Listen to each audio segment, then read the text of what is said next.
Hey, it's Matt Webley here. Hope you're doing all right. YouTube, I know you feel like I forgot you. In fact, I think somebody somewhere probably started to get worried about me. Why has Matt not done a video? And that is a quick update for this video. So first of all, I will say that I have been making videos, but I've been doing them on Instagram. So you can follow me at matt.webley, and I've been doing it on TikTok. I don't know what I'm called on there, but Matt Webley again. Okay, so it might be, maybe it's matt.webley, maybe it's something else. But I'm on TikTok and IG. Follow me on IG, you're good. It's definitely matt.webley on IG, I think. So I've been doing videos very regular on there, but obviously short form ones. So just a little update video really, so you don't feel like, oh, Matt, where's Matt gone? I'm here in Bali. I was coming here on business, booked flights, but then obviously all the craziness started happening in Dubai.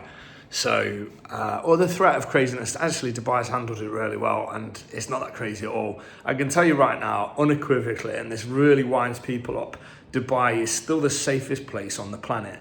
It will only be beaten slightly by, other places like that. Do you know what I mean? Like Abu Dhabi or something. I don't know the exact safest place on the planet, but I can tell you right now, Dubai is the safest place on the planet. And yes, there is a risk from the conflict. I know there's a ceasefire right now as I'm making this video, but there's a risk from the conflict of escalation, which is why when I'd booked a business trip to Bali, I thought, why not book on Holly and Co to come with me. So we all flew to Bali with the intention of being here 2 months. Now, don't get me wrong, Bali people are lovely, Bali place, like Bali has a lot going for it. Having said that, and I'm not attacking Bali, I've got nothing bad to say about Bali really. Having said that, I am counting down the moments to come back to Dubai. Dubai is the first place in my entire life that ever felt like home, including the UK. Now, don't get me wrong, home felt like home where I grew up, the town I grew up in, but what an absolute poop shower the UK has become. And never really felt like home, never really felt like I resonated with the mindset of the majority there. And I see it from afar and I'm just like, what kind of poop shower is the UK and what it's becoming? And it's not even just the worst government ever, the UK government, which is the worst government in my life. It's not just that, that's bad enough. It's like, it's almost like the majority, or it feels like the vocal majority online seem to be cheerleading for it. So they're attacking wealth creators and trying to chase them off, and it's like, I don't know, they just got everything wrong. It's just a disaster. I've made videos about this in the past. I'm not here to bash the UK. You guys know probably, if you've been following along, you guys know how I feel about the UK. It's a dire mess that's just getting worse. So what am I doing in Bali? I am essentially, we came out here with the intention of 2 months. I don't know if we're going to make it 2 months though. I know there is a conflict in Dubai, or I know there is still, I think there's ceasefire right now. I lose track. I lose track of it all. I try not to pay too much attention, but I know there's a ceasefire right now. But honestly, even with the threat of missile and drone strikes, Dubai's still safer. Statistically, objectively, it's just still safer. It is, because what you swap for the tiny chance of something falling on you from the sky, because it's not like the Western media have made out. It's really not that bad. But like what you swap for the chance of that, like you more than make up for the fact that here, like for example, there's no baby seats, no baby car seats in any of the taxis. So essentially every time I get in a taxi, I refuse to put my seatbelt on, because if I can't put my 1-year-old a seatbelt on, I'm not having one. And that's probably not the right way to think about it, but that's what I've been doing. So it's like, the roads are crazy, the traffic's crazy. People here can't drive. And I'm not saying it's the locals, I'm saying the people on the road here can't drive. Whether that is the locals, whether it's not the locals, like there's seemingly no rules. It's a free-for-all. And whilst, that's blooming fun when you're on a moped like flying around and there's no rules, you're going to have a whale of a time. But when you're walking at the side of the road with a pushchair, it's like with no sidewalk, no pavement. It's like, that's not the best. Do you know what I mean? So like, we're actually at more risk walking at the side of the road here. Never mind any other threats of whatever petty crime or violence or whatever, or robbery. Like, there's all those normal threats in Bali and most other places that don't exist in Dubai. And I know that's annoying for a lot of people to say, I know haters love to hate on Dubai, but I'm sorry, it's the best place in the world. And they've handled this conflict so well, and that winds so many people up. And I realise if I say that, it might wind you up too, but I don't care, because it's the truth, and I'm just going to always speak the truth. So as we are right now, we're in Bali for a bit more. I'm meant to be in for another month and a bit, another month and a week, a month and 2 weeks or something like that, like 5-6 weeks. I don't think we'll make it. I don't think we'll make it. I'm not attacking Bali, but I wouldn't want to live here. I think you get too used to the creature comforts in Dubai, and if anything, what this has done is made me know I want Dubai to be my home, my kind of permanent home. So whereas I was renting in Dubai before, I've never been more certain that I want to buy. So I'm going to definitely buy somewhere in Dubai because, I don't know, but it's just, like, I know it's not cool anymore. I know that there's a lot of attack in Dubai. I've had multiple reporters reach out to me because I made an April Fool's video saying I was moving back to the UK and I was moving out of Dubai. It's like the British media and whoever controls them are salivating at the mouths at the demise of Dubai. But what they don't get is there isn't going to be a demise of Dubai. Like, Dubai is going to be fine. It's going to bounce back even stronger, and it's going to frustrate all the blooming people that want to see Dubai burn. And I see them, I have friends on Facebook that are just like reveling in what appears to be the demise of the UAE, but they don't realize there's nowhere else on the planet like it. And if you can afford to be there, then you're gonna want to be there because it's epic. Yeah, right now it's a little bit quiet. We're heading into summer, so it's not going to get any busier for a while. It's going to be quiet. And I feel bad for Dubai. It's getting like attacked left, right and centre, not plumbing from Iran. There is that, but it's getting attacked left, right and centre by the Western media and everybody that hates that, like, everything Dubai stands for. But I'm sorry to say it, and I'll say it because it's true. Dubai is the greatest city on the planet, only beaten marginally maybe by other cities like it, very like it. But it's such a unique miracle of a jewel in the desert, the way it's run, the way it is. There's just nothing else like it. And it's home, and I love the place. So whilst getting away to Bali has been nice, I think it's more something that you would enjoy if you were like single or a couple. Like, you know, if you could just jump on a moped and fly around the island, that'd be amazing, be epic. And it's cheaper here, and the people on the whole are lovely here, etc., etc. There's lots to be said for Bali, but with a little baby, it just feels riskier than being in a war zone. That's the truth of it. You know, I've had Bali belly once, and somebody said, you won't escape Bali belly, and I thought, okay, well, we'll see. And I was like 2-3 days in, Bali belly. It was the worst. It was horrible. But it's like, okay, well, it got me. I learned my lesson.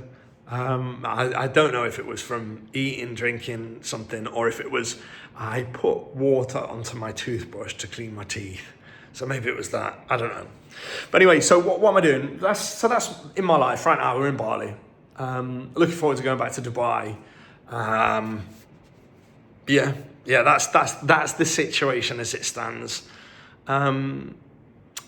I'm trying to make the most of an adventure, but it's difficult when you don't have your home creature comforts like you would have at home with a little baby. It just makes it hard. Traveling is not as fun with a baby. There, I said it, and it's true. It's just not. We went traveling around Southeast Asia 3 times in a row. Not 3 times in a row, 3 times with backpacks. Just backpacks, not suitcases, not like posh. Spitting sawdust, booked a flight, no accommodation, backpack on the back for like 6 weeks or whatever at a time. And like, that is epic. It's so much fun. It's so great. And everybody should do it if they can. Like, just because you can afford to stay in 5-star luxury, sometimes it's really nice to just book one-way flights to Bangkok, or not one-way flights, return flights to Bangkok with a backpack on, with a few clothes in, enough for a week maybe, just t-shirts and shorts and stuff and a few bits and bobs, and just go for it. Hire mopeds, figure out where you're staying, go on an adventure is the best thing ever. And I'm so glad we did it 3 times before having Cove, because now it ain't so fun. Now actually, the idea of going on a luxurious cruise liner and getting stopped off in different ports in the Caribbean, and we've done lots of that too. We love that cruises, but now that is likely the way we're going to travel and see the world. We're going to go on a cruise or something if we want to move around, because it's just logistically with a little baby, it's not that much fun. That's the truth. It's just not that much fun. It's great having him, and I've bonded massively. It's been nice from that point of view, but just the logistic nightmare of having a baby but not having, we've got a bunch of machines, like a baby Brezza machine that makes the bottles. We've got a baby Brezza machine that washes and sterilizes the bottles. Like, these baby Brezza machines, if you're a new mom, new dad, like, they are so good. The baby Brezza range, I'm not paid to say this, they are so good. But when you can press a button and perfectly mixed bottle of perfect temperature, perfectly clean bottle, like, comes out, and you just give it your baby, that's so cool. And when you ain't got that, it's just a little bit lumpy. Not that I deal with that like Ollie does, but it's just, I don't know, it's difficult.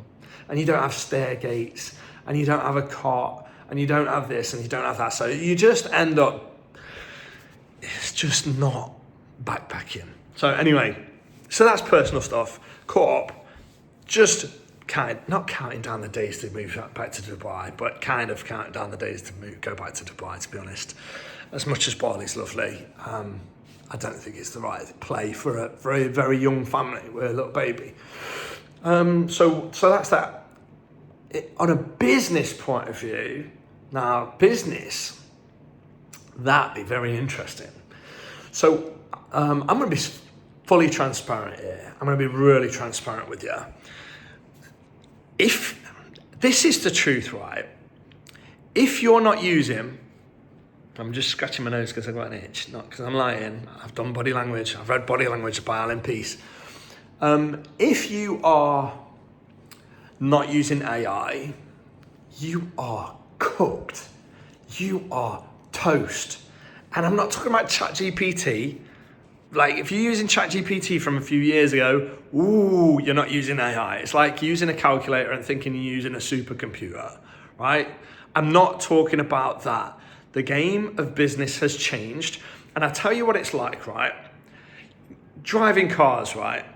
Before, when you had a car, you had gears or maybe an automatic, and you just drove, you braked, accelerated, steered, make sure you pay lots of attention, stay in the lines, right? That's driving before, right?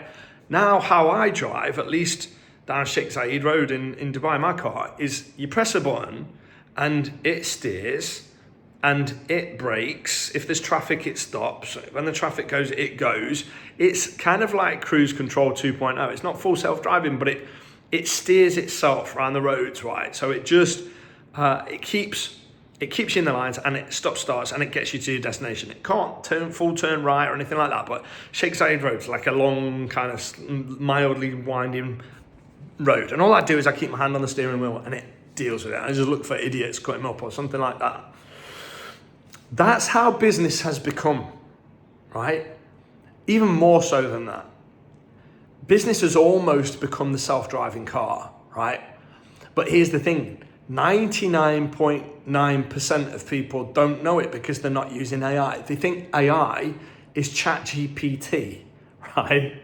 And ChatGPT is absolute garbage, right? If you're using AI, if you're just thinking ChatGPT is AI, it's fucking garbage. Miracle when it came out those few years ago, amazing, mind-blowing. But it's garbage. In the last 3 months, this year, say, or the last 6 months really, or a bit over 6 months, but the last 3 months or so, since Opus 4.6 came out, and it was nerfed a few days ago, but that's because they were releasing 4.7. So I'm going to say since Opus 4.6/Opus 4.7 came out, the game of business has changed. You are now either full self-driving if you know how to use AI and you can build what you're looking to build. You're either full self-driving or you are sitting in the car and now you don't steer anymore, you don't brake, you don't accelerate. But most people are still, they're on blooming donkeys. They're sat on donkeys singing its songs and whipping it, trying to get it to go forward. Business has fundamentally changed because of AI in ways you have no idea about because you think AI is ChatGPT, which is like analogy-wise like the abacus now. Like we're so far forwards, we've come so far, right? So AI, the AI tools, specifically Anthropic Claude, but also OpenClaw and things like it, have changed the game. Changed the game in ways I cannot articulate to you. You just have to take my word for it. Now, so we've got a fundamental shift in the way that business is done, right? The Anthropic Claude suite, if you get your head around it, it's now like telling your car to go somewhere and it just taking you, right? And that's what business has become. But 99.9% of people don't know about it, are not using it. Business owners don't know about it. And there is huge opportunities. There is actually, my biggest problem right now is opportunity cost. So there is an opportunity cost to everything that I do. So one of my businesses was a high ticket coaching business in the software as a service space. Since you could build it with AI, mind blowing, last year you could really build software as a service with AI. And it's still an absolute epic business model and one that you should consider, even though there's doom people and naysayers about SaaS. There's nuanced things you have to take into account when you're talking about SaaS. Like for example, SaaS is dead. People that say SaaS is dead, well, if you're talking about a company with 10,000 employees and they are out there and billions of dollars in revenue, then you're heading to being toast because some 14-year-old gonna vibe code your product in a weekend, and then they've got a few quirky features and a bit of a distribution, and all of a sudden you've got a new competitor that's spun up from nowhere, and he's a 14-year-old. Do you know what I mean? You can't compete on price, you can't compete on margins. Like that traditional SaaS model is definitely under pressure. I won't say dead, because there's still arguments for people that they're not going to spin up their own software just because they can, because there's maintenance, there's feature building, there's all kinds of stuff that comes with that. They'd rather just pay the price for the thing that they've been using years that just works rock solid. So SaaS is not dead, but SaaS has fundamentally changed, but it's changed in a way that you can disrupt it as a SaaS founder. But that's not what this video is about, and that's not what I'm talking about. In fact, check this out, right? So I know I'm a bit ADHD in my thought pattern. I'm actually ADHD. I only found out recently, but I'm ADHD. It just describes me completely. When you look at the symptom list of, if you can call it symptoms, whatever, characteristic list of an ADHD person, it's basically my brain. Gift and a curse. It's probably why I've been successful, and it's also probably why I really, really, really struggle with certain things that I shouldn't struggle with, like emails and admin, for example. But So I was setting up a high-ticket coaching business, teaching people how to use AI to build SaaS, right? And that was my focus towards the back end of last year, just from a Dubai company point of view. I had this new company, and it had to do something. So I started doing that, and I really enjoyed it. Last summer was epic. It was going to be hot and sweaty and horrible in Dubai because the weather's terrible and all you can do is malls. And actually, I made friends with a bunch of people and I helped them build some software as a service, which is cool. A whole bunch of people that have never, ever coded anything before in their lives. They're non-techies, non-AI folk, non-geeks, non-technical whatsoever, non-coders, built software, created a sales process for that software, generated traffic for that software, and have paying users now, which is, if you knew how much of a miracle that was, to go from no idea, no tech knowledge, to building your own software, to having paying customers on that software. And I've got a whole bunch of clients that are in that situation. Mind blowing. I don't think they even realize what kind of achievement that is. Like, mind blowing. And I'm going to take credit for that because I walked them through that process. Idea, planning of the idea, building of the idea with the AI, sales process creation, traffic creation, and ultimately paying users. I walked them through that from scratch. And so I'm going to pat myself on the back and say, non-business owners, non-techies, non-coders, you managed to build them a tech business from scratch, or help them build a tech. They did it, obviously, they did the work. But the ones that actually did what I told them to do have actually built software as a service, and a whole bunch of them that haven't quit or whatever have actual paying customers. Mind blowing. But there's an opportunity cost, right? There's an opportunity cost. To me doing that, I can't do something else. And I'm going to be fully transparent here. Like, what happened was I got 7 no-shows in a row on my call calendar. So imagine, I'm not sat there all day or every day. I offered this mentorship to a select few people. I actually said no to more people than I said yes to. If I didn't like the person, I wouldn't offer them a space. If I didn't think they would succeed, or didn't think they would stick with it, or didn't have the money or anything like that, I wouldn't offer them a space. So I actually said no to more people than I said yes to. Just ethically the right thing to do, just for my own peace of mind, because I'm gonna have to spend like maybe 12 hours with this person, or maybe longer, like on one-to-one calls. I was very selective. But then I had 7 no-shows in a row. So that's not me sat all day, every day, waiting for calls and doing calls. That's not what my life is. I might do, a few calls a week, sales calls, if you like, at most, like 2-3 calls a week or something like that. This is not something I was pumping out to ads and like booking call calendars up and getting sales guys on. No, it was just me in Dubai offering to help people build a software as a service business with AI, right? And so I'm like, I've got a call maybe at 3 p.m, right? So I'm living my life, doing this, doing that. I'm like, oh, my call's coming up. I better pull over, go find a coffee shop, go set up in a coffee shop, find a quiet place, like plug my headphones in, get a coffee. Right, there you go. I've got 5 minutes to go. Perfect. Okay, so I'm on my laptop and they don't show, right? And I know that is the high ticket coaching space, but they don't show, right? Okay, fair enough. Win some, you lose some. It's all right. It's just a no. Like, I don't offer them a space because it didn't turn up. And some of them try and rebook, but it's like, no, you don't understand. If you let me down and you don't even turn up to the call you booked at the time you chose, like, you lose. Like, you don't get to be taught by me. You don't get to have me help you build a business. It doesn't work like that. You've essentially shown me that you're a fucking bum, right? You're a bum, you're a loser. You ain't gonna make it. If you can't turn up to a call you booked at a time slot you wanted, you're a bum. Now, that's not to say that you can't cancel it a couple of days before, but if you tell me 5 minutes before you can't make it, you're just a no-show bum. Or if you don't tell me at all you can't make it, you're a no-show bum. You're a bum. Like, you're a loser, you're a bum. So if you're a loser and a bum, you don't get a space. Anyway, that happened to me 7 times in a row.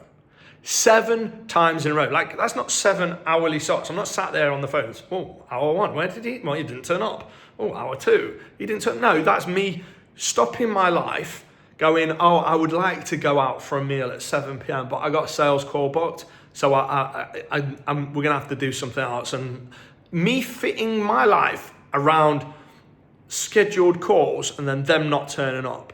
Now, I could take some of the blame for that myself.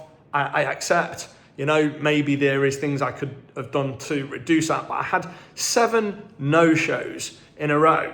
And honestly, I just thought, these people do not deserve my time, because I don't often sell my time. I don't really work like that. These people, I was selling my knowledge, my wisdom, my experience, my decades of digital marketing experience. I've been selling online for over 25 years and successfully kept myself out of having to get a job, successfully managed to make millions of dollars online, and these bums dare not turn up for a call they booked at the time they scheduled that was right for them. No cost, like a call to chat to me. 25 plus years in the game, over 8 years, now 9 years in SaaS.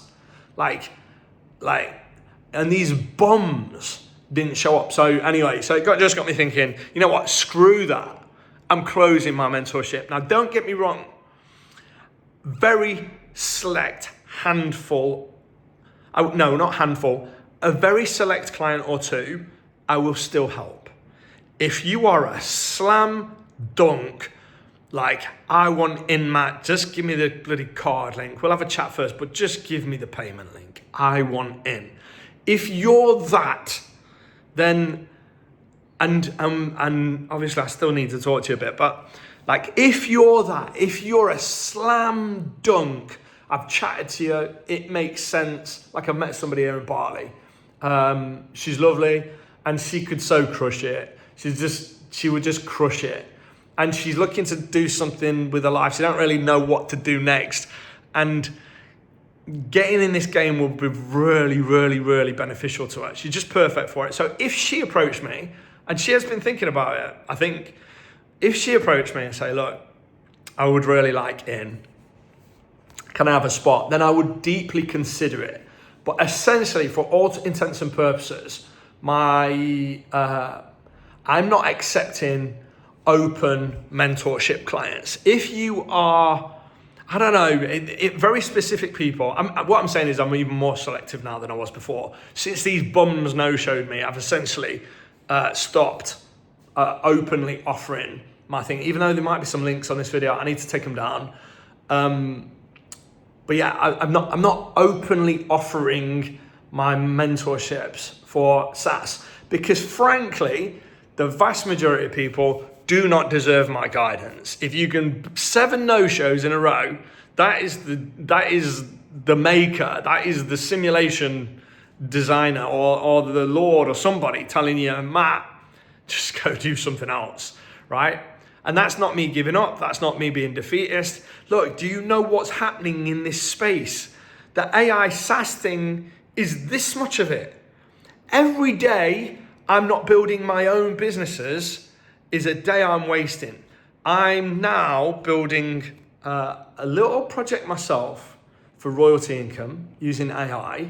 And I think that within 12 months, I mean, it's almost fully automated already. I've still got probably a few more weeks work to do on it, but it'll be fully automated. And in my opinion, it could do 400K a year, passive, 100% passive, royalty-based income using AI. So it's without giving anything away, because I got, you know what, my best students are people that rip me off, like they just copy me. The people in the past that have been my best students, if you like, are people that actually go, oh, Matt knows what he's talking about, I'll copy him and compete with me. Do you know what I mean? They've done well. But I'm not here to give everything away anymore. I want to help and I want to nudge you in the right direction. But like, I ain't spoon feeding you. Unless you're paying me, I ain't spoon feeding you. So I'm not just going to openly say what it is on this channel, but I'm building something that's going to drive royalty income. And it's going to be one of many businesses. I'm going to build multiple. And it's going to be fully AI. The value generations AI, the everything, the promotion, everything. It's just going to be AI. It's just like the self-driving car. Click, and it drives itself. It's just that. I'm building that out, and it's really, really good, if I do say so myself. Now, it's not forced to make any money, but I think it will make a lot of money. And I think it is the most passive money you've ever seen. And my specialty is passive income. So it's what I've done for a long time. So yeah, this thing is now taking my time, right? But I'm also building other businesses. So my business partner in my other businesses, we're doing something together, and I feel like everything has converged on this moment. So all of my decades of experience and all the ups and downs and the bumps and the roller coaster that I've gone through has been about getting me ready for this moment, this very moment, because AI has changed everything. Most people don't even know that's a thing.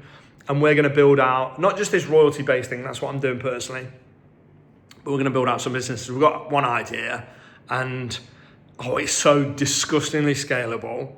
It will be in such disgustingly high demand, and it will be 99.9% automated. We don't need a team. We've had a team of up to 50 people before.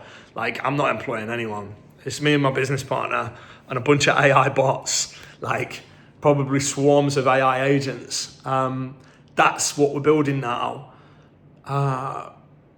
It's more than a self-driving car. It's like if a self-driving car could fly and go to the moon and go underwater, like that's what we're building. It's going to be epic. So whilst I'm bloody waiting for some idiot, excuse my French, some idiot to no-show me, to then, I don't know. I'm trying to change your life, bro. I'm a multimillionaire already. And I know that sounds a bit obnoxious, but it's true. I'm a multimillionaire. And you're going to no-show me and then and ah about joining my program if I want you to. Nah, that's not how this works. It might work for some people. That's not how this works. There's too much opportunity. Imagine the opportunity I have creating a coaching business is a pinprick on this screen. Not even that, it's a pixel on this screen. And the opportunity to make money in AI is this screen. It's not just software as a service. In fact, that's not the primary vehicle I'll be using to make money. It's one of them. I'm building software tools, but not to sell end user access to. I'm building software tools to create a system or process that creates the value. So no end user will see the software. I'm building the software, and this is a skill set you acquire when you do this. I'm building the software to build the value. But anyway, I can't articulate the change that's happened in business well enough and how much you're missing out on the opportunities there are right now if you're not deep dive everything, every second of your time into AI, right? You either use AI or you get replaced by AI. There is no other option. The option to be an employee in the very near future will be extremely limited. The vast majority of people in unprotected industries, and there is no protected industries from AI right now that I'm aware of, but the vast majority of people in unprotected industries are going to lose their jobs. There will be the haves and the have-nots. The gap between the rich and the poor will widen beyond all recognition. And I'm not just talking about a handful of AI companies like Anthropic or OpenAI or whatever. We're not talking about those companies. We're talking about people that have used the AI tools to build businesses, right? And understand the AI tools. There's going to be those people that are still able to make money, and everybody else that loses their jobs because those people are building stuff to take them. All these AI companies are just going to take them. Everything's going to change. Capitalism's going to change. There's going to be a fundamental shift in the way everything is done. Labor, business, everything. And we are not that far away. If you're not mastering AI and building something now, whilst you still can, over the next 2 or 3 years, you are cooked. You are toast. I'm sorry, you just are. You can bury your head in the sand. You can say, no, it won't take my job. Like, it's taking all jobs. It's not if, it's when. And if you're fortunate enough to be in an industry where where your government goes, okay, no, we can't have this happen. We need humans to be part of this. Well, then good on you. But I don't like the idea of leaving my future into that kind of situation. So to recap, you are screwed if you're not building with AI. I have essentially all but closed my mentorship program down. If you beg, and I know that sounds a bit harsh, if you beg, or I really like you, or you're basically like, look, Matt, I don't care what the price is, take my card, let's do this. If you are that, then let's chat. I enjoy it. I've met my best friend in Dubai, and I hope he doesn't see this. My best friend in Dubai, I met through this program. He was a mentorship client of mine last year, and now he is my best friend in Dubai, right? And because I live in Dubai, that you could argue, and I don't want to say this because you might see it, I might even make you my best friend, you know? That's a bit weird, isn't it? So I enjoy it. I hope I didn't have that white shit on my mouth. I enjoy working with people. I enjoy the relationship side of it. I don't just want to talk to AI all day, every day. Like, I do enjoy being around people. I do enjoy helping people. I do enjoy teaching people. But I'm not going to make it my primary business model when I got 7 no-shows in a row. I'm sorry, I'm just not interested. And a high-ticket coaching client coach person would say, well, you need to have closers and setters and blah, blah, blah. No, I just need to go build some shit with AI, some proper stuff that's going to explode. I should have said this first. I'm going to make $100 million in the next 3 years with AI. And it's not going to be by charging 10 grand to somebody to give them 3 to 6 months of my life, right? Like helping them. It's not going to be doing that. That is like a hobby side hustle project. It's going to be by actually in the trenches doing the stuff. So, you know, they always use that attack on coaches and stuff. If you can do, those who can do, those who can't teach. I enjoy teaching, it's true. And I've not taught for 25 years, but I've been in business for 25 years. And so clearly I know some stuff that maybe most people don't, when most businesses don't last 5. Most businesses don't last 5 months, never mind 5 years.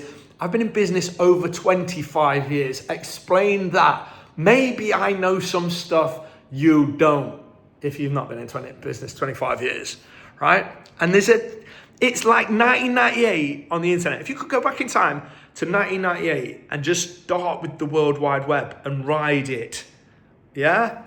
That's now, but AI, right? But we don't have 25 years or 27 years, 26, 28 years, whatever it is. We don't have that long. You've got a few years, right? Maybe. But it's like going back to 1998, but with AI. Most people, head buried in the sand.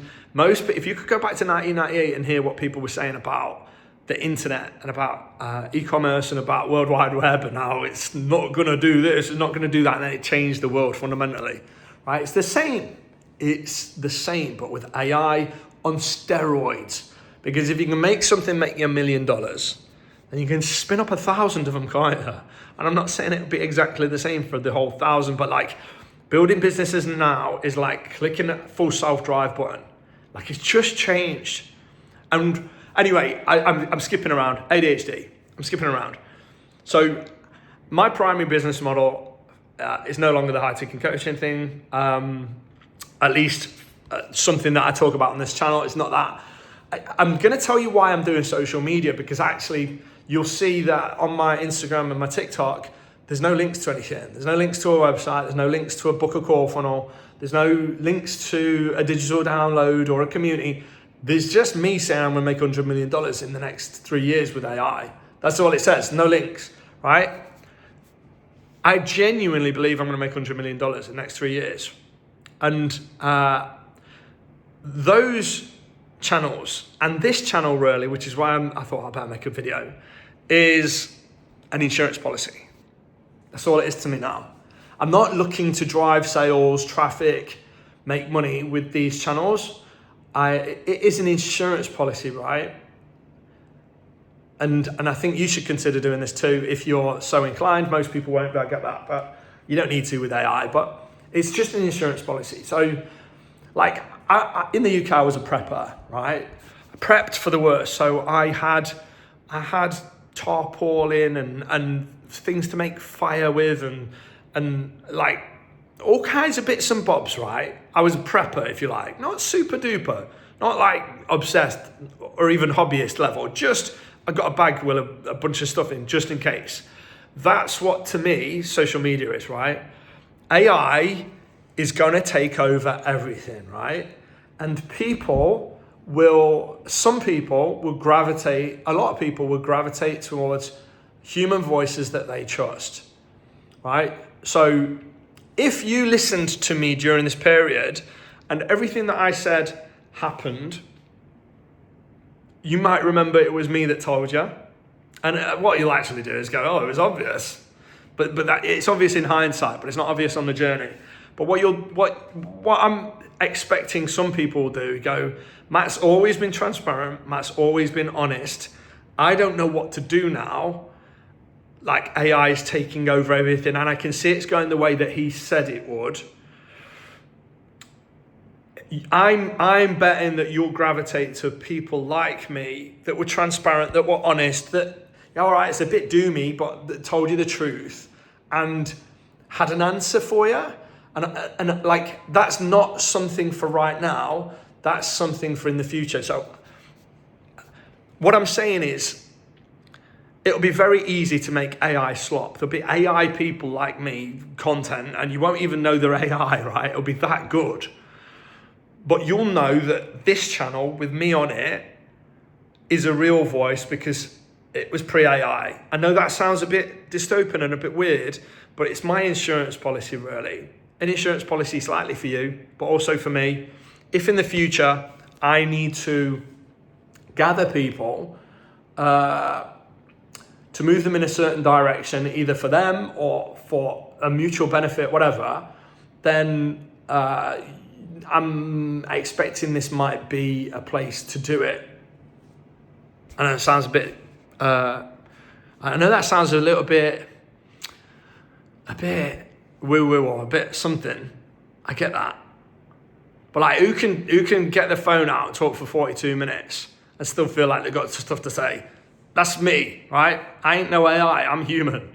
But in the future, when it's difficult to know who to listen to and who to trust, this is my insurance policy to just, if I ever need people to trust me, go, look, I was here for years. I know that I've not got a big following, but I'm here. So I'm doing social media really as an insurance policy for myself and for people that are watching me in the future, should I need it. I don't know what quite that looks like right now. And it's hard to make content when you are not able to truly show what you're doing because copycats. But I can tell you right now anyway, if there's any value from this video, right? Obviously it's an update video. If there's any value from this video, is the opportunities online are vast. I'm not talking about software as a service. I'm talking about the opportunities in AI are vast. Vast. You do not know what you don't know. You don't know where the tools are right now as of 2026. And they're not going to get any worse. They're only going to get better. Although 4.6 Opus got nerfed. And that felt like it was getting worse. It felt like we went back years. But now 4.7's out. It's a miracle again. There's an opportunity. There's a window. And there's an opportunity cost. Everything you're doing right now means you can't be doing the thing you need to be doing, which is mastering AI and building some stuff with AI whilst you still can. So anyway, I've banged on a bit. I'm all right anyway. I'm here in Bali. There's a little pool there, like, ooh. There's a little life update. And yeah, let me know in the comments down below if you watched it. I don't get many views on the videos. I get like thousands of views on my Instagram. And short form's really easy to do in comparison. So that's why I've been doing the short form. And like I say, I'm not using this as a primary revenue driver or anything like that. I'm not here to actually sell you anything. I actually actively don't want to sell you stuff because it's an opportunity cost. If I take a mentorship client on, it's not for the money, it's partially because I actually enjoy it. But what I'm trying to say is it's basically closed. You no-show bums have killed this opportunity. So you can learn, but it'll have to be from someone else. But there's so much to learn. It's like the SaaS part of it is just a tiny fraction. Like I could teach you stuff about AI and AI agents that would just mind blow you. But I can't be doing it and teaching it. You know, I can be teaching what I'm doing, but not if it's my primary focus. Hopefully that makes sense. Let me know in the comments if this makes sense. I'll try and do more regular update videos or whatever. But go follow along on Instagram or TikTok, where I'm sharing my journey somewhat to $100 million with AI. Thanks for watching. I'll see you next time. Bye-bye.